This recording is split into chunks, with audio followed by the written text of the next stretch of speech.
श्री गणेशाय नमः। ॐ श्री उमामहेश्वराय नमः। ॐ श्री नर्मदेश्वर महादेवाय नमः। बोलिए श्री गौरी शंकर की जय। आप सभी का राम दर्शन चैनल में हार्दिक स्वागत है। आज हम सभी श्रवण करने वाले हैं भगवान श्री विष्णु के कपिल मुनि के अवतार की कथा, जो बड़ी ही सुखद है। आइए सर्वप्रथम भगवान श्री कपिल देव को प्रणाम करते हुए उनके इस पावन चरित्र में प्रवेश करें। कपिल देव के विषय में बड़ी ही सुंदर बात श्री गालव ऋषि के द्वारा भी कही गई है कि अत्र चक्रधनो नाम सूर्य जातो महानषि विदुर्ये कपिल देव ये तान सागरात्मजा। अर्थात सूर्य के समान तेजस्वी ऋषि कदम से उत्पन्न हुए चक्रधनो नामक ऋषि ईशान कोण की दिशा में रहते हैं, जिन्हें सब लोग कपिल देव के नाम से जानते हैं। उन्होंने ही सागर के पुत्रों को भस्म कर दिया था और जो प्रतिवर्ष मकर संक्रांति के दिन श्री गंगा सागर के पावन संगम पर जिनका पवित्र आश्रम स्थित है और सभी उसका दर्शन करके अपने आप को कृतार्थ करते हैं। भगवान श्री कपिल देव श्री विष्णु भगवान के ही अवतार हैं। उन्होंने अपनी माता देवहूति को सांख्य योग का भी बड़ा सुंदर उपदेश दिया है।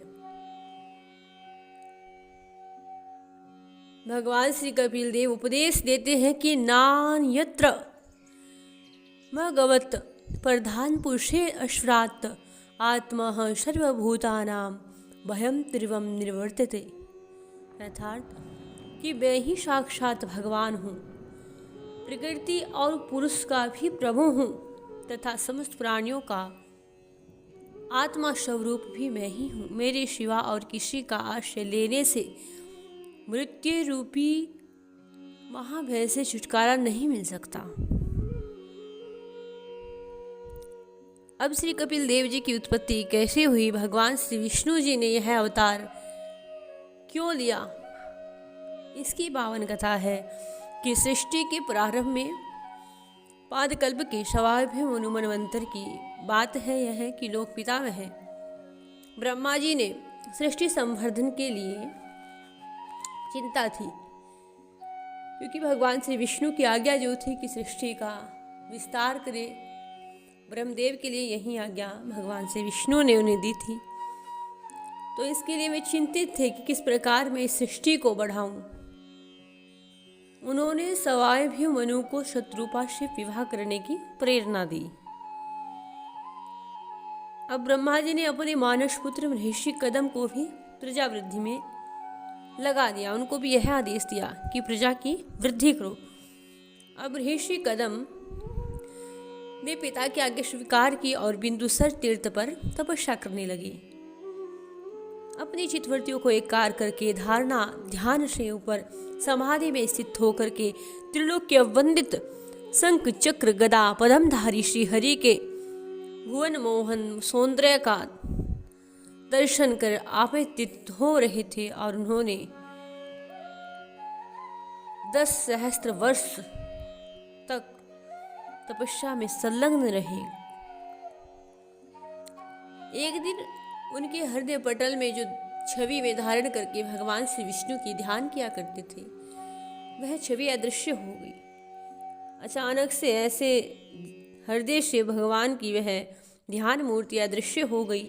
तो व्याकुलता के कारण कदम ऋषि ने नेत्र खोले तो शाम ने देखा, ऋषि कदम ने देखा कि सम्मुख में वही जिस मूर्तिका में ध्यान किया करते थे वे भगवान, उनके वे ही परम ध्येय नीलोत्पल दल श्याम सुंदर पीताम्बरधारी श्रीहरि उनके सम्मुख खड़े थे। प्रत्यक्ष खड़े होकर के मंद मंद मुस्कुराते हुए कदम्ब ऋषि की ओर निहार रहे थे। और जैसे ही किसी सुंदर छवि को देखा, कदम्ब जी दंड की भांति भगवान के श्री चरण कमलों में लौट गए। दोनों हाथ जोड़ करके स्तुति करने लगे कि यथा तथा से चाहम परिवोण कामा समान शीलाग्रह धे धनुम उपेयवान मूलम शेष मूलम दुराशम काम दुर्गा गीपश्य तम तवानु भृत्यो परदिक्रियार्थ सौमाया वर्तित लोकतंत्रमं नमाम्यभीक्षणं नमनीय पादम सरोज मल्पि यसी कामवर्षमम। अर्थात श्रीमद् भागवत में यह बात लिखी गई है कि कदम्ब ऋषि कहते हैं दोनों हाथ जोड़ करके कि प्रभु आप कल्प वृक्ष है। कल्प वृक्ष क्या, जो भी व्यक्ति अपनी इच्छा करता है उस इच्छा को पूर्ण कर देने वाला, हर इच्छा को पूर्ण करने की क्षमता रखने वाला कल्प वृक्ष है। हे प्रभु आप कल्प वृक्ष है अपने भक्तों के लिए। आपके चरण समस्त मनोरथों को पूर्ण करने वाले हैं। मेरा हृदय काम कलुषित है, मैं भी अपने अनुरूप स्वभाव वाले और ग्रस्त धर्म के पालन में सहायक शीलवती कन्या से विवाह करना चाहता हूँ। बस इसी के लिए मैं आपके श्री चरण कमलों की शरण में आया हूँ, क्योंकि प्रभु मैं अपने मन की बात केवल आप ही से कहता हूँ। इसीलिए मैंने यह तप किया है। आप स्वरूप से निष्क्रिय होने पर भी माया के द्वारा सारे संसार का व्यवहार चलाने वाले हैं तथा थोड़ी सी भी उपासना करने वालों पर भी समस्त अभिलाषित वस्तुओं की वर्षा कर देने में लगे रहते हैं। आपके चरण कमल वंदनीय है, मैं आपको बारंबार नमस्कार करता हूँ। अब जैसे यह सुना कि कामना कदम्ब ऋषि की यह है कि उन्हें अपने ही योग्य कोई पत्नी चाहिए, तो भगवान श्री विष्णु ने कहा कि तुमने जिस कामना को लेकर के इतनी दीर्घ काल तक मेरी आराधना की है वह अवश्य पूर्ण होगी। भगवान इतनी करुणा से भरे हुए हैं कि इतनी छोटी सी कामना के लिए महर्षि कदम ने इतनी कठोर तपस्या की है। दयार्द हो उठा भगवान श्री हरि का हृदय और भगवान श्री हरि ने अपने भक्त प्राणधन श्री हरि ने मुस्कुराते हुए कदम्ब ऋषि से कहा कि सप्तदीपा वसुंधरा के यशस्वी सम्राट सौभाग्य मनु ब्रह्मा वैवर्त में रह करके पृथ्वी का शासन करते हैं। वे परसों ही अपनी रूप यौवन गुणशील संपन्ना देवहूति नाम की कन्या को लेकर के अपनी साध्वी पत्नी शत्रुपा के साथ यहाँ आएंगे और वह राजकन्या सर्वदा तुम्हारी योग्य है। अपनी पुत्री देवहूति को भी लेकर के आएंगे और वह राजकन्या सदैव तुम्हारे योग्य है। और वे अपनी पुत्री सवाई भी मनु अपनी पुत्री देवहूति को आपको समर्पण कर देंगे और उस महिमामयी आदर्श देवी की कोख से 9 कन्याएं उत्पन्न होगी।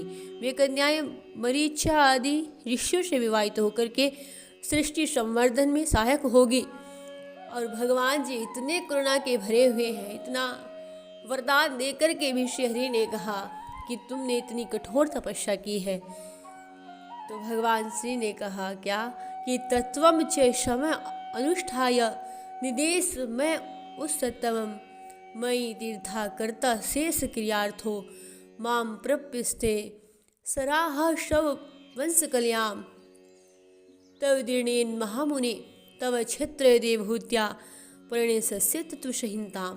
अर्थात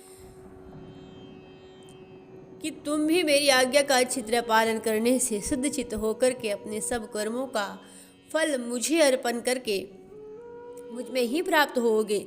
और महामुनि मैं अपने अंश कला रूप से तुम्हारे वीर्य द्वारा तुम्हारी पत्नी देवहूति के गर्भ से अवतीर्ण होकर के सांख्य शास्त्र की रचना करूँगा। और जैसे ही यह सुना कि प्रभु पुत्र रूप में मेरे यहाँ आएंगे, कदम्ब ऋषि प्रसन्नता से खिल उठे। बारंबार प्रणाम करने लगे। धन्य है प्रभु, सब आपके विषय में ठीक ही कहते हैं कि थोड़ी उपासना करने पर भी अधिक फल देने वाले, भक्त की सोच से भी परे उसकी अभिलाषा पूर्ण करने वाले। और कदम्ब ऋषि आशीर्वाद पाकर के बड़े हर्षित हुए। भगवान जी वैकुंठ धाम को चले गए।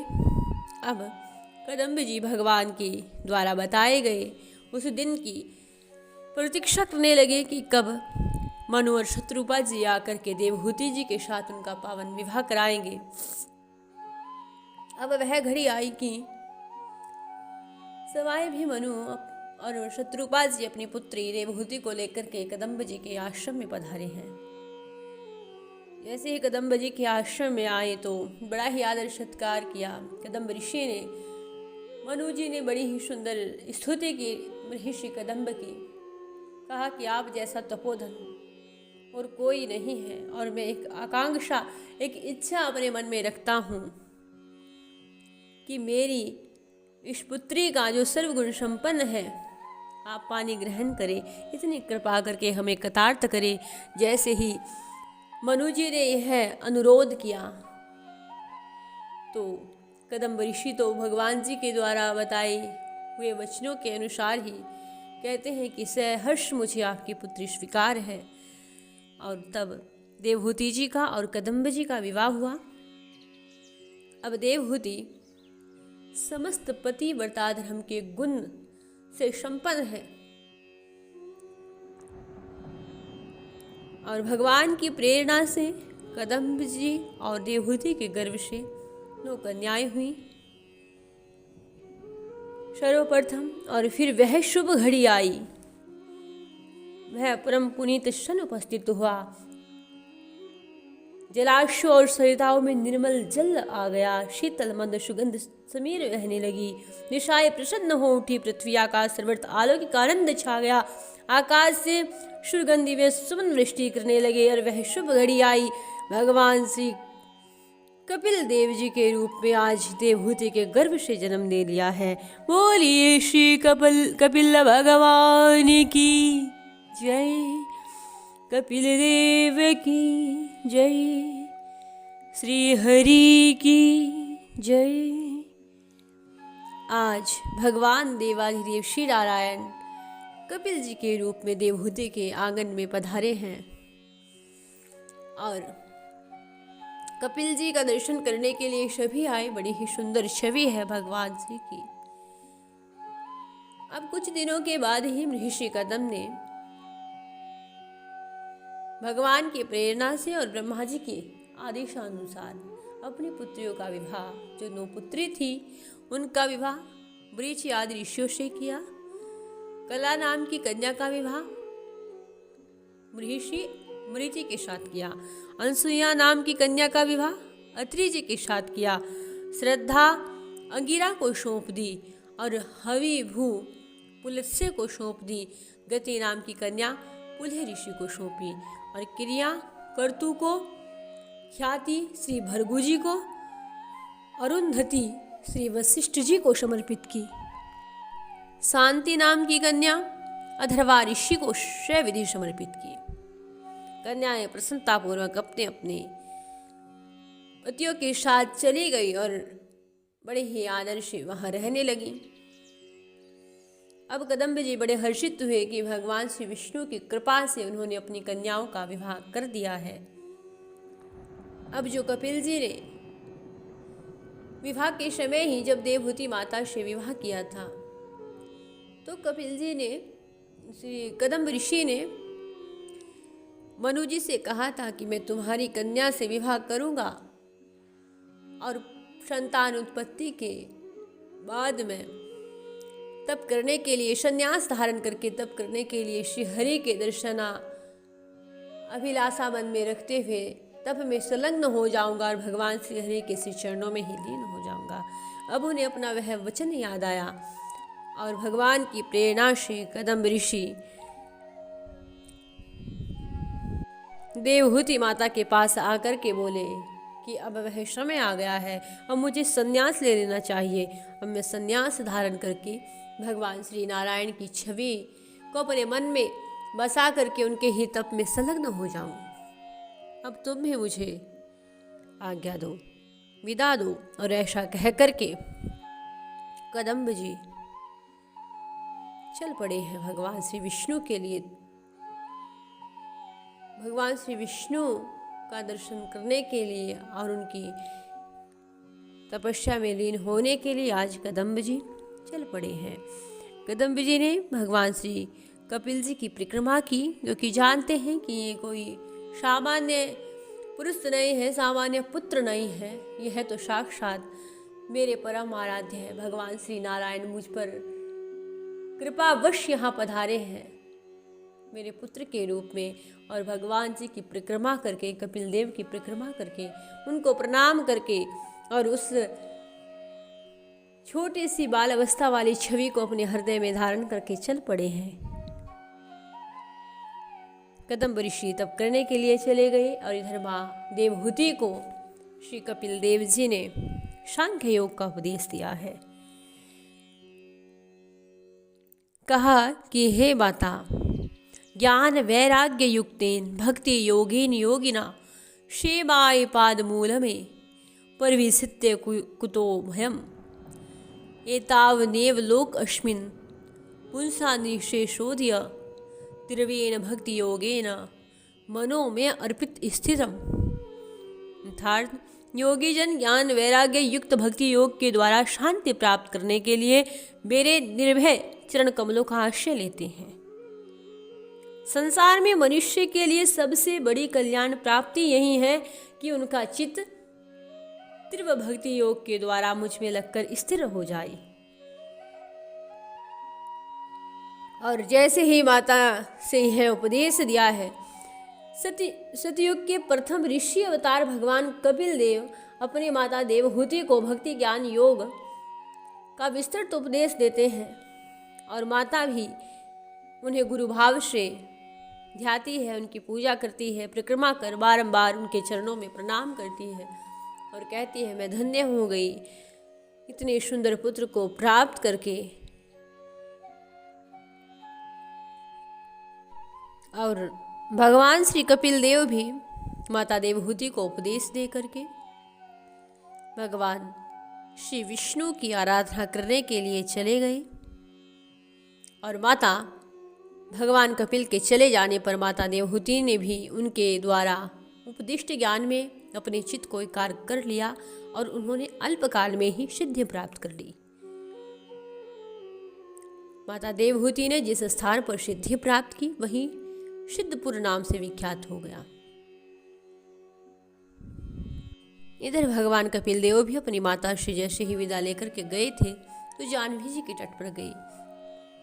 फिर उन्होंने तट का सौंदर्य देखते हुए धीरे धीरे वहाँ पहुँचे और वहाँ भगवती भागीरथी महासागर में मिलती है, उसे गंगा सागर भी कहते हैं। भगवान कपिल ने वहाँ पहुँचने पर समुद्र ने, जैसे भगवान कपिल देव वहाँ पहुँचे तो समुद्र सहस्रीर धारण करके भगवान के श्री चरणों में वंदना करता है, उनकी शैविधि पूजा करता है और अपने आप को आज धन्य समझ रहा है। आज उनके समुद्र की प्रसन्नता की सीमा नहीं है, क्योंकि साक्षात भगवान वहाँ पधारे हैं तपस्या करने के लिए और भगवान वही समुद्र के भीतर रह करके तपस्चरण करते हैं।